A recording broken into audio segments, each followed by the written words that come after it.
The summer of 1951 didn't just arrive in Harlem, it pressed down on it.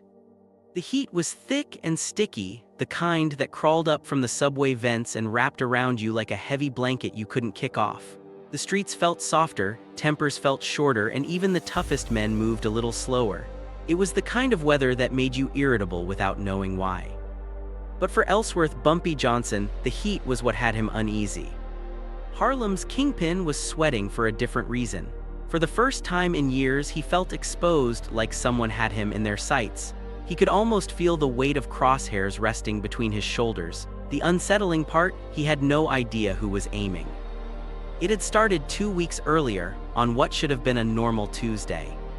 He had a quiet meeting scheduled with a union delegate from the Brooklyn shipping yards. Not the kind of meeting you wrote down, not the kind you discussed openly. It was about certain goods arriving at the docks, sensitive business that required careful handling.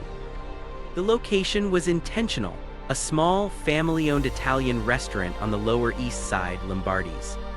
Neutral territory, far from Harlem, far from familiar ears, a place where he could talk freely without even his own men listening too closely.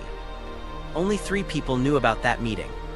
His wife Mamie, his most trusted lieutenant, Johnny Bird, and the driver who took him there. Bumpy valued timing. In his world, being late was disrespectful, being early looked nervous. The goal was precision, to step through a doorway exactly as the clock's second hand hit 12. But that Tuesday, something small went wrong. A stalled delivery truck on 2nd Avenue. 5 minutes.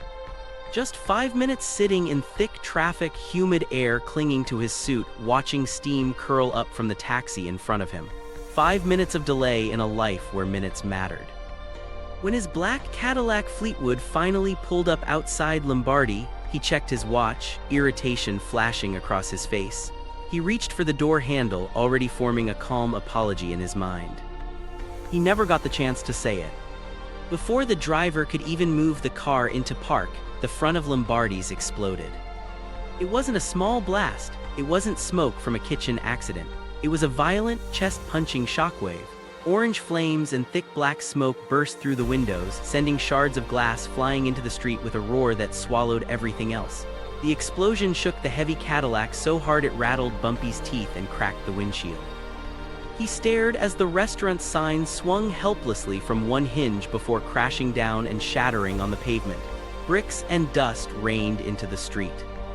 And then the thought hit him. If that delivery truck hadn't stalled, if he had arrived exactly on time, he would have been stepping through that door when the bomb went off. He wouldn't be sitting in that car, he would be a story people whispered about in barbershops along 125th Street, a legend, a memory. Instead, he was alive. "Drive," he ordered. The car sped off before the dust settled, before the sirens even started. His heart pounded hard against his ribs, a cold, heavy knot tightened in his stomach. That wasn't a warning. Warnings are small, a brick through your window, a threat left on your doorstep. That bomb was meant to kill him, and it had been timed perfectly. Whoever planted it knew exactly when Ellsworth Bumpy Johnson was supposed to walk through that door.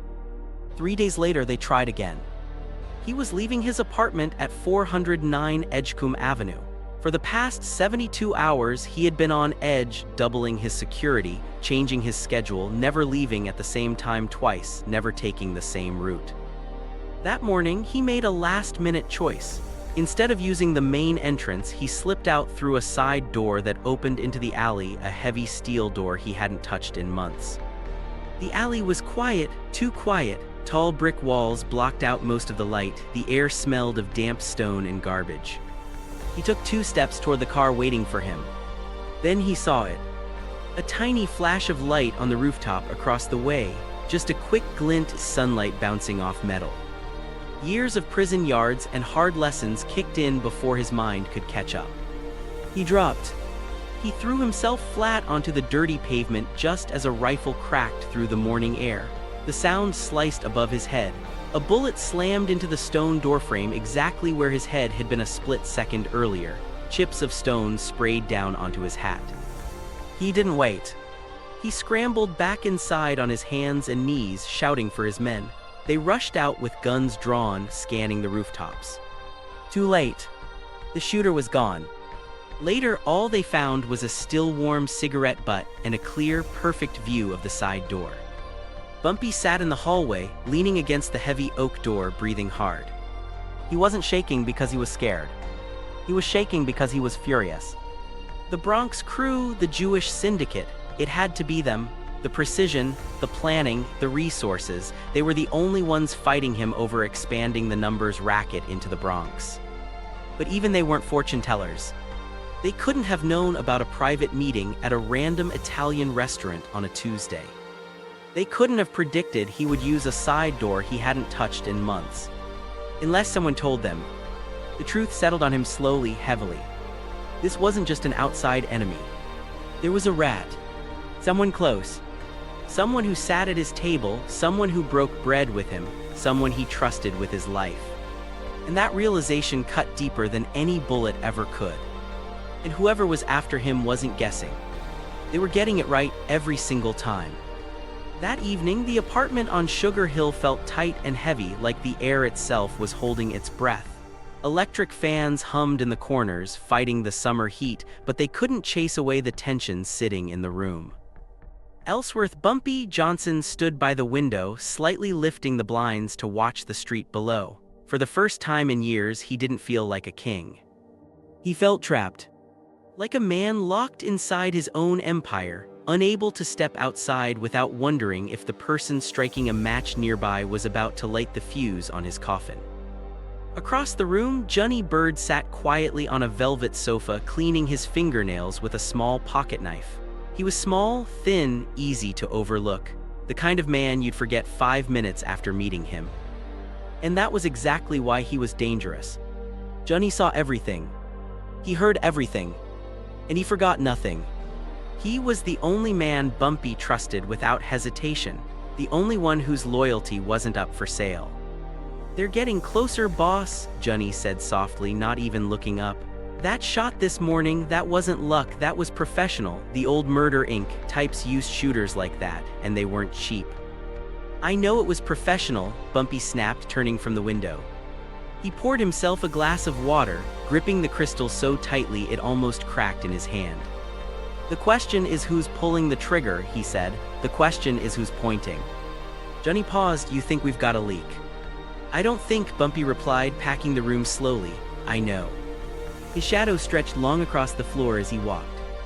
The restaurant, the side door, the collection run last week that got hit before the money was even packed. That's not coincidence. Someone's feeding them my schedule, someone close.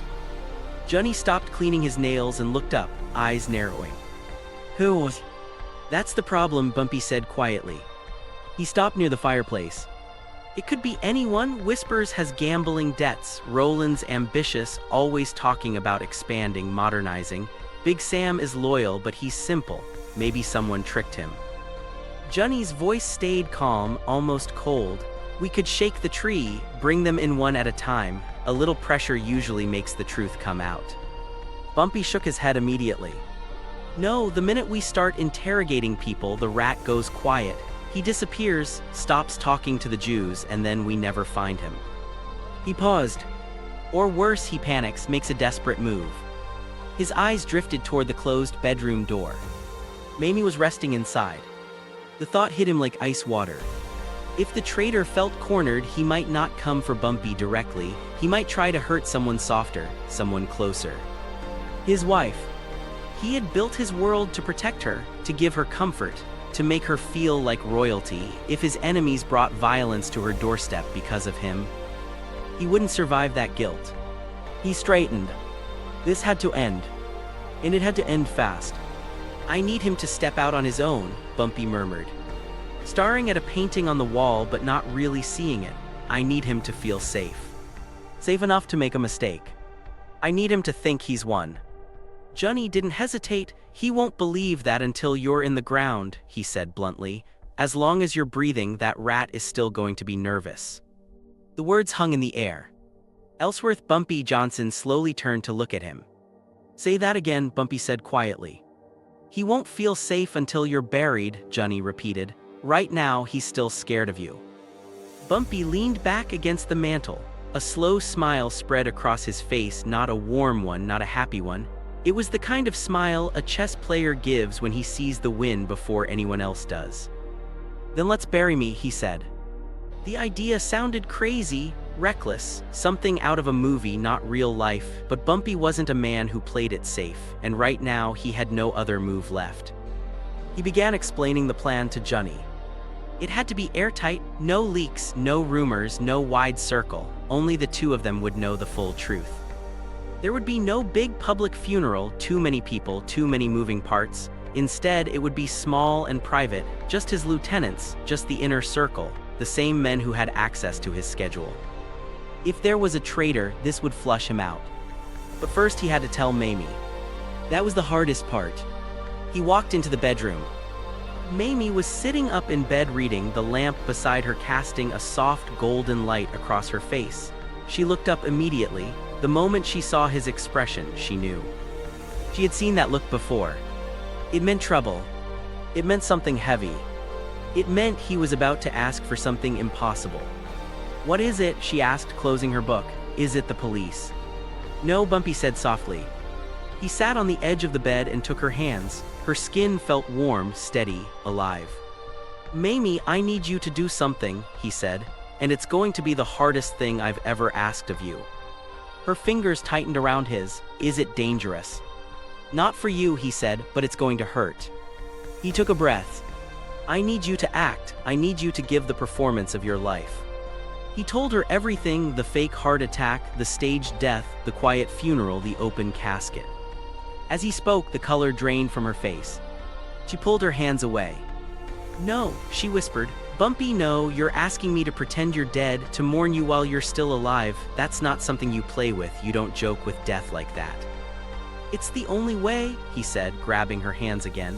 "They're going to kill me, Mamie. Maybe not today, but eventually. Today it was inches. Tomorrow it could be closer. I have to draw him out. I have to know who's betraying us. If I don't, we'll never be safe. You'll never be safe." Tears filled her eyes. "What if something goes wrong?" she asked. "What if you don't wake up? What if the police want an autopsy?" "Nothing will go wrong," he said firmly. "Johnny has it arranged. The doctor is paid. The funeral director is handled, but none of it works unless you sell it. They watch you. If you don't look broken, they'll know. You have to make them believe the king is dead." She stared at him for a long moment. She saw the exhaustion in his face, the fear he would never admit to anyone else. She knew the walls were closing in around them. They were living in something fragile, and someone was trying to tear it down. "Okay," she whispered finally, her voice shaking.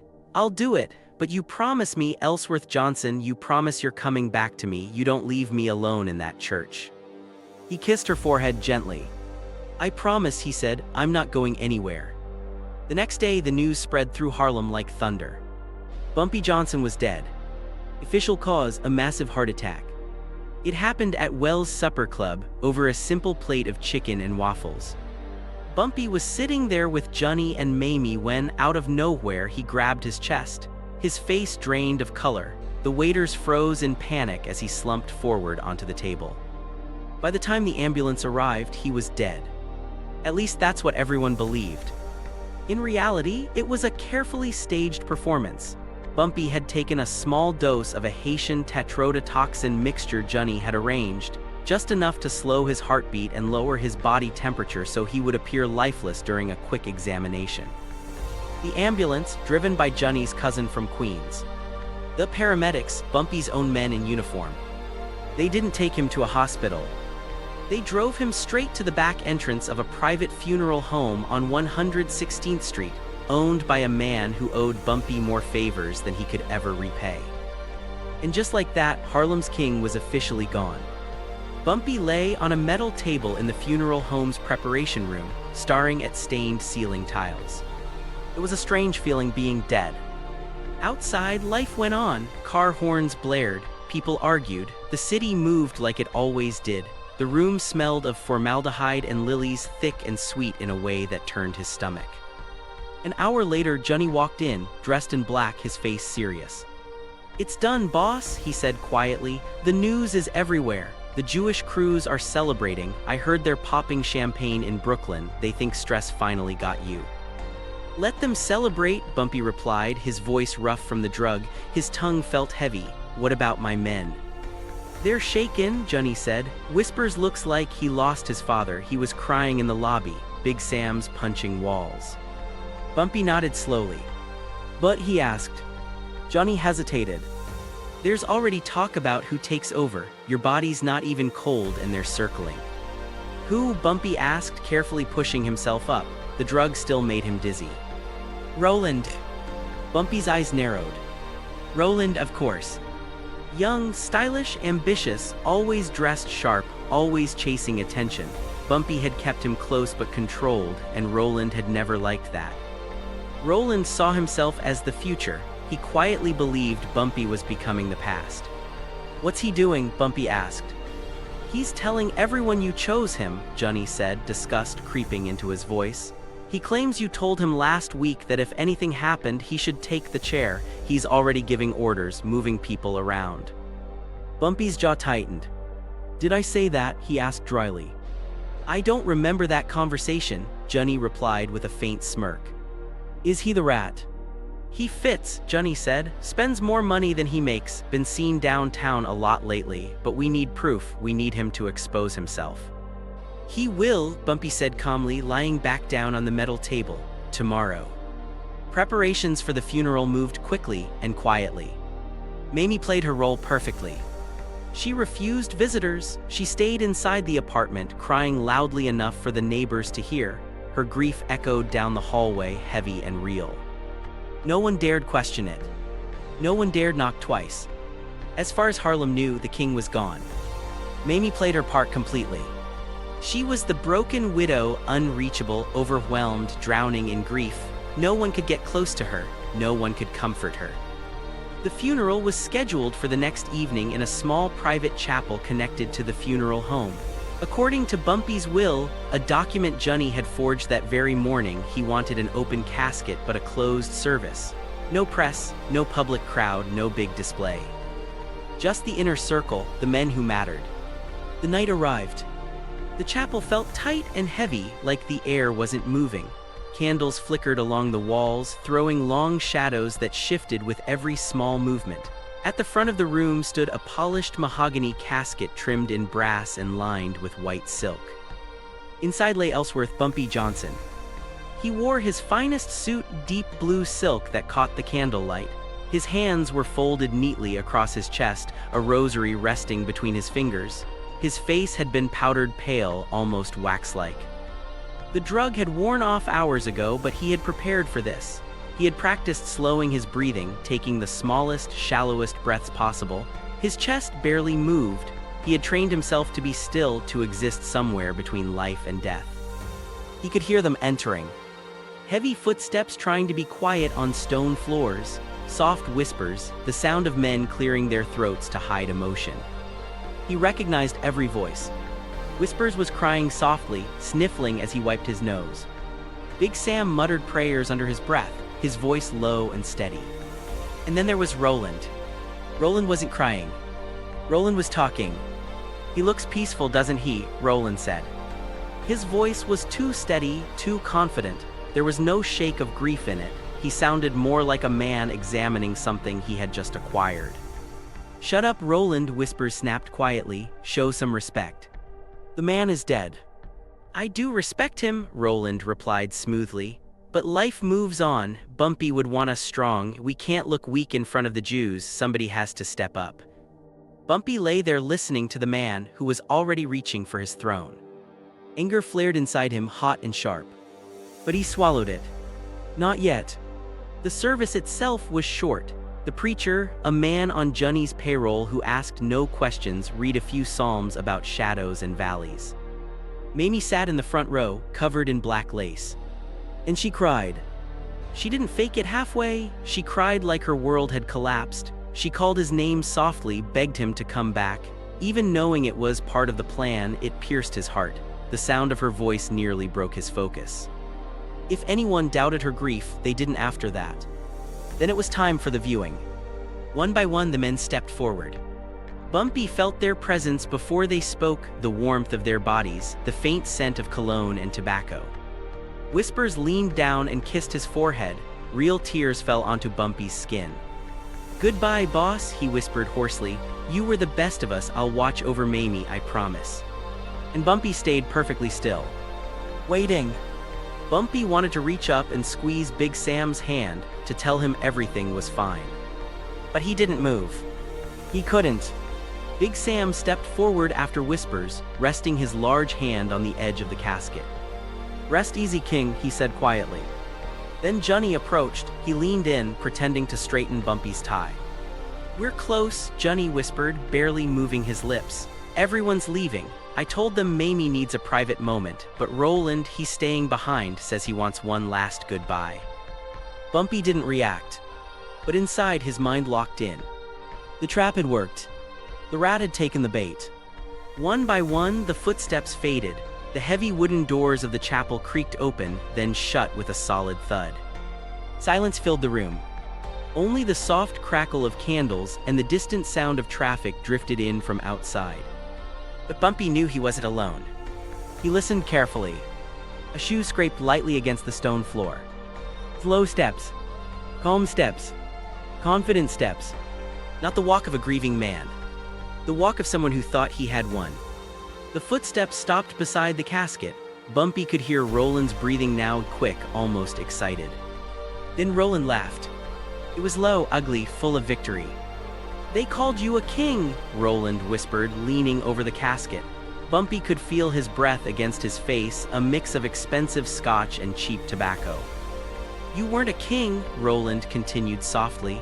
"You were just in the way, blocking progress, and now the road's clear." Bumpy stayed still. He needed more. He needed proof. "You know," Roland went on, his voice thick with bitterness, "the Jews paid well for your schedule, real well." He paused. "But truth is, I would have done it for free. I hated the way you looked at me, like I was a kid, like I didn't matter. You thought you were untouchable." There it was. The confession. Roland had sold him out. He had handed over the schedule. He had helped plan the bomb, the sniper, everything. The man Bumpy had lifted up, the man he had trusted. Sold him for money and pride. "Well," Roland sneered, "look at you now. You're not looking at me like I'm nothing anymore. You're not looking at anything." Then Bumpy heard something that made his blood burn. Roland took a sharp breath. A disgusting wet sound followed. He leaned closer. "This is for every time you told me no," Roland hissed. Spit hit Bumpy's cheek. Warm, thick, disrespectful. It slid slowly toward his ear. In their world, this wasn't just insult. It was worse than being shot. A bullet was business. This was personal. It was humiliation, a deliberate attempt to strip him of dignity even in death. Roland straightened up, chuckling to himself. He turned to walk away, certain the crown now belonged to him. Certain the man in the casket was gone forever. But the dead man wasn't gone. Slowly, almost too slowly to notice, Ellsworth Bumpy Johnson opened his eyes. First just a slight flicker. Then fully open. Dark focus burning. He took a deep breath, the first real one in hours. It sounded rough, like air rushing into a long-sealed room.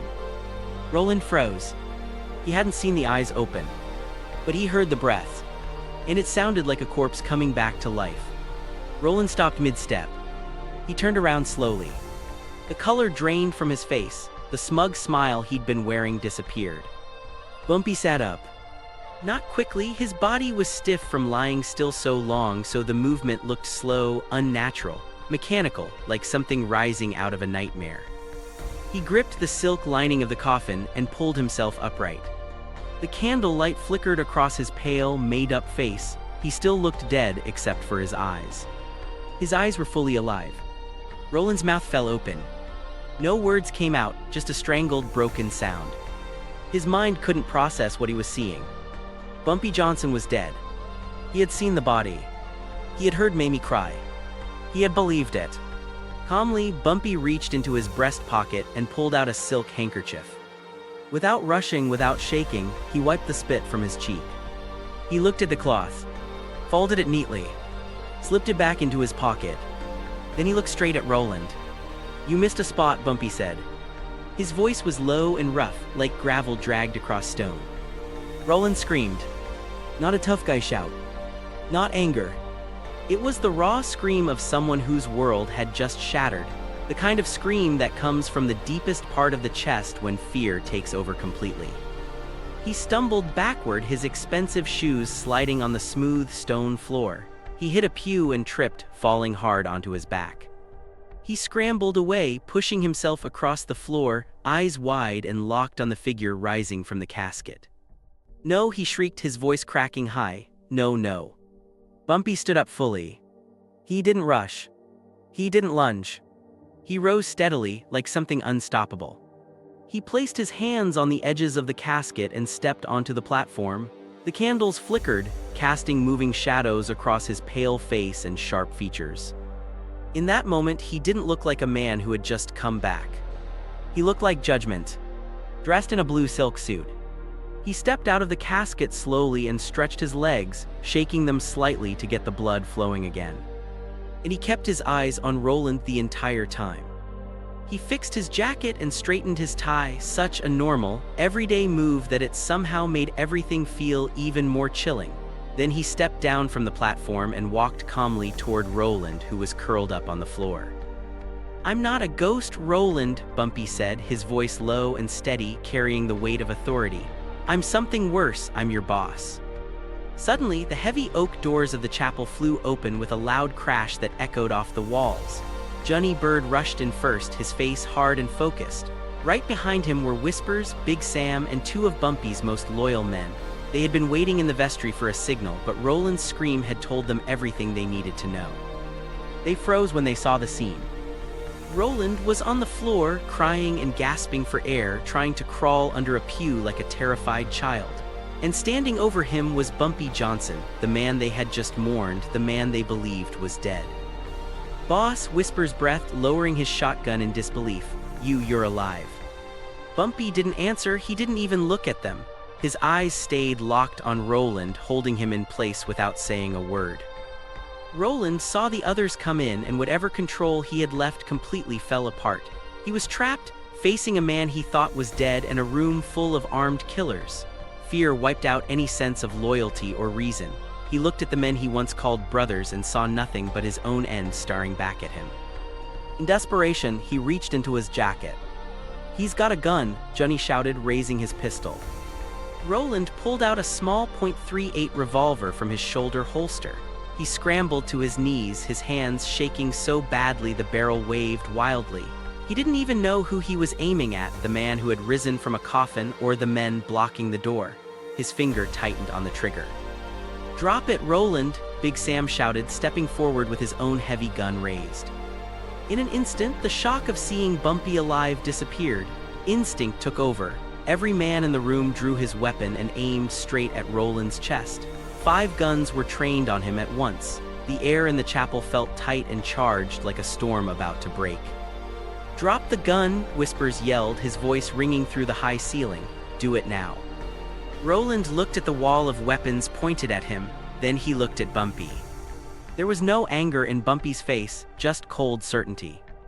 Roland understood the truth. There was no escape. If he dropped the gun, Bumpy would deal with him for the betrayal. If he didn't, the others would shoot him where he stood. He looked back at Bumpy.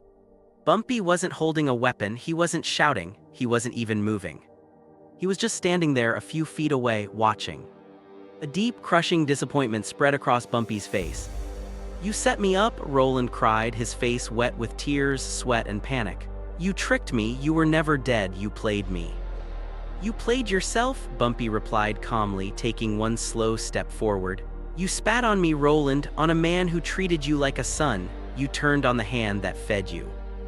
Roland's face twisted with hate and fear. He felt trapped, finished, and if he was going down, he wanted to take Bumpy with him. "Go back to hell," Roland shouted, raising the pistol and pointing it straight at Bumpy's chest. They were only a few feet apart, he couldn't miss. "No!" The cry came from the doorway. Mamie had rushed in behind the others, her face pale with fear as she saw the gun aimed at her husband's heart. Roland pulled the trigger. His grip tightened until his knuckles turned white. He squeezed his eyes shut, bracing for the blast, for the kick of the gun, for the roar of the shot, for the sight of Bumpy finally falling. Instead, click. The sound was small and dry, but in the silent chapel it felt deafening. Roland's eyes flew open. He stared at the gun in disbelief. He pulled the trigger again harder. Click, click. Nothing, no shot, no bullet, just the hollow sound of an empty gun. He looked up, confusion fighting with terror on his face. He shook the revolver and even glanced down the barrel as if he could somehow force it to work. Bumpy didn't move, he didn't flinch. He simply shook his head slowly, almost sadly. "You really think," Bumpy said quietly, stepping forward until the useless barrel pressed against his chest, "that I'd let a man like you walk into my funeral with a loaded gun?" He glanced toward Johnny Bird. Johnny stepped forward with a tight, grim smile. He reached into his pocket and pulled out a handful of bullets, then opened his hand and let them fall. They hit the stone floor with small metallic pings, rolling in the candlelight. "I saw you leave your jacket in the vestry earlier," Johnny said coldly. "You were sweating and took it off to cool down. You didn't notice me slip in while you were packing. It wasn't hard to unload it." Roland stared at the bullets scattered across the floor. The truth hit him all at once. The revolver slipped from his numb fingers and clattered uselessly onto the stone.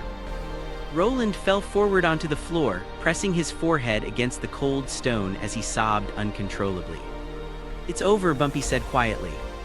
He looked at his men. They were still staring at him in shock, trying to process what they were seeing, but their guns hadn't moved from Roland. Bumpy took a steady breath and looked at Whispers. "I'm sorry," he said. "I had to do it, I had to know." Whispers glanced at Roland, then back at Bumpy. Slowly, a grin spread across his face. Tears were still drying on his cheeks, but relief shone in his eyes. "You crazy?" He let out a shaky laugh. "Boss, you scared the life out of me. I thought we lost you. I thought Harlem was done." "I'm sorry," Bumpy said again, his expression softening as he looked at all of them. "I couldn't tell anyone. It had to stay tight. If Roland knew I was alive, he never would have shown himself. He would have stayed in the shadows, taking shots at me, at my family. I had to be the bait." Big Sam finally lowered his gun and slid it back into its holster. He walked over and poked Bumpy firmly in the chest with a thick finger. "Solid," he said. "You're solid, not a ghost." "I'm solid, Sam," Bumpy replied. Then he turned back to Roland. Roland was curled up on the floor, shaking and mumbling to himself. He looked completely broken. "Get him up," Bumpy ordered. Big Sam and Whispers moved without hesitation. They grabbed Roland by the arms and pulled him to his feet. His legs were weak, barely holding him. They had to keep him upright as his expensive shoes dragged across the stone floor. Bumpy stepped close, so close their faces were inches apart. He could smell Roland's fear. "Why?" Bumpy asked, just one word, calm, direct. Roland slowly lifted his head. His eyes were red and empty. "Money," he whispered. "They offered me more than I've ever seen, and I wanted the chair. I wanted to be king. I was tired of waiting, tired of being the prince, tired of asking for permission." Bumpy nodded slowly. He understood ambition. He understood wanting more. But betrayal was different. "You wanted the chair," Bumpy said. He glanced back at the open casket, the satin pillow still marked where his head had rested.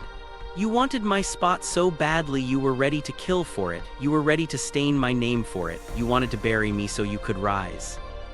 He turned to Whispers, his face hardened. "Give him what he wants." Whispers frowned slightly. "Boss." "Put him in the box," Bumpy said, his voice cold and final. The words seemed to hang in the air, heavier than the scent of lilies in the chapel. Roland's eyes widened in horror. He looked at the mahogany casket, then back at Bumpy. Understanding hit him all at once. "No," he whispered, panic rising in his voice. "No, boss, please just shoot me. Put a bullet in my head. Don't put me in there, not the box." Bumpy didn't respond. He calmly adjusted his cuffs, brushing away an invisible speck of dust as if none of the chaos around him touched him. "You heard the man," Big Sam growled. Sam and Whispers tightened their grip on Roland's arms. Roland started kicking wildly, his heels scraping loudly against the stone floor. He wasn't fighting for his life anymore, he was fighting over how he would die. I'm sorry," Roland screamed as they dragged him toward the platform. "Junie, help me, Mrs. Johnson, please don't let them do this." Mamie stood near the door, pale but steady. She looked at the man who had tried to murder her husband, the man who had humiliated him. She felt nothing for him. Slowly, she turned her face away. They reached the casket. Roland wrapped his legs around the brass stand, clinging to it, crying and begging. "Please, I'm claustrophobic, I can't be in the dark, Bumpy, please." "You should have thought about that before you sold me out," Bumpy replied evenly, stepping closer and glancing into the silk-lined coffin. "It's comfortable, Roland, I was just in there, plenty of room for you." "No, no, no." Big Sam, strong enough to lift an engine block without strain, broke Roland's grip with one sharp pull. He hoisted him up like he weighed nothing. Roland thrashed, grabbing at the edges of the coffin, his nails scraping against the polished wood. Whispers grabbed his legs. Together they forced him down inside. Roland curled his body, trying to spring back out, but Big Sam planted a huge hand on his chest and shoved him firmly into the satin lining. "Stay," Sam barked. "Bumpy," Roland screamed, staring up toward the chapel ceiling. "I'll tell you everything, names, locations, where they're hiding, just don't close it, please don't close the lid." Bumpy raised a hand and Sam and Whispers paused, still holding Roland down.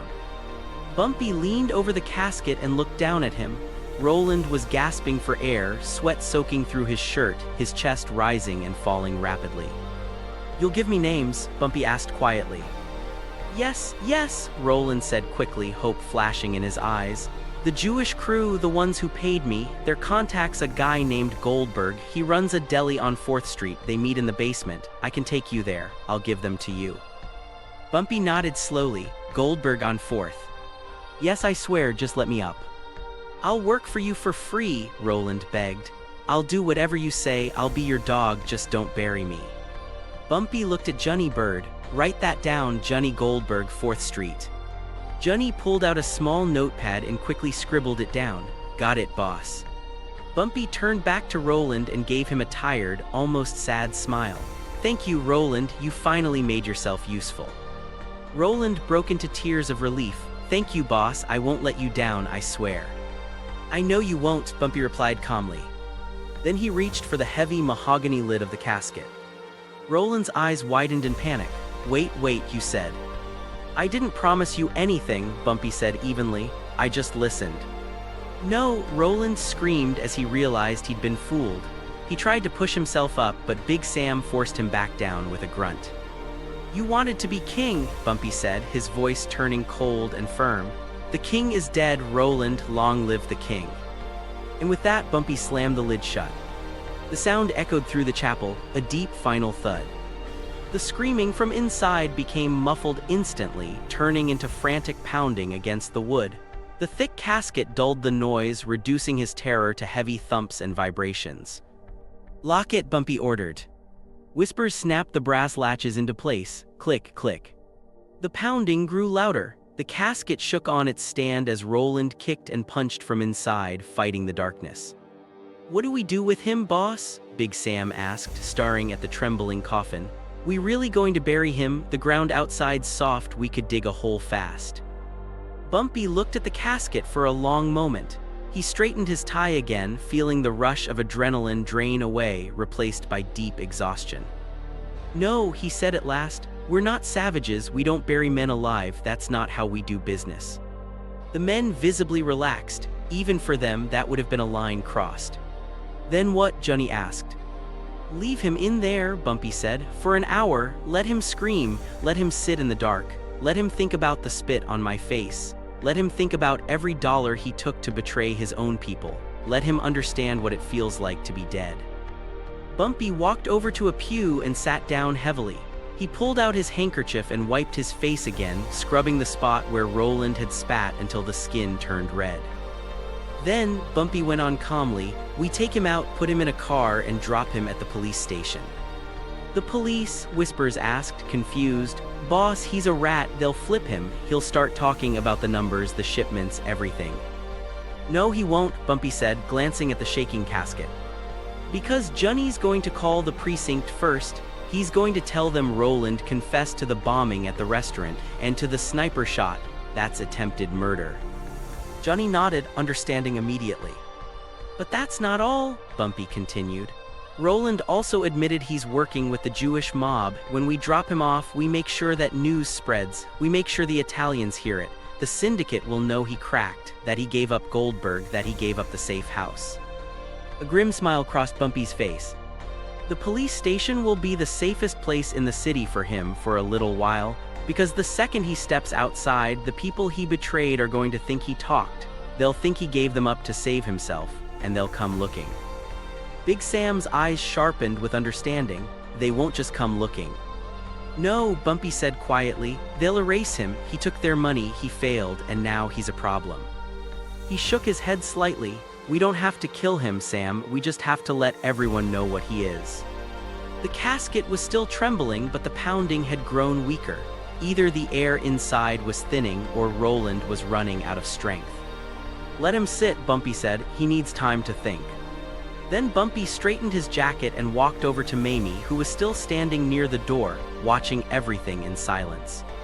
He took her hands in his. They were cold. It's over, he said softly. Is it? She asked, her eyes drifting toward the casket. The rat's caught, Bumpy replied, and because of him we know exactly where our enemies are. He turned back to his men. The shock had faded from their faces. Now they stood taller, looking at him with renewed respect. He had outsmarted everyone. He had exposed the traitor. To them, he seemed untouchable. Johnny, Bumpy said, get the car. We've got a deli to visit on 4th Street. Tonight, Johnny asked. Tonight, Bumpy answered firmly. Goldberg sent a message. It's time I answered. What about Roland? Whispers asked, nodding toward the casket. Big Sam stays here, Bumpy said. In an hour, drop him on the steps of the 28th precinct. Pin a note to his jacket that says, I talked. With that, Bumpy walked to the chapel doors and pushed them open. The cool Harlem night air hit his face. The heavy tension of the past weeks felt like it was finally lifting. He was alive, he was still standing, and now it was time to settle things.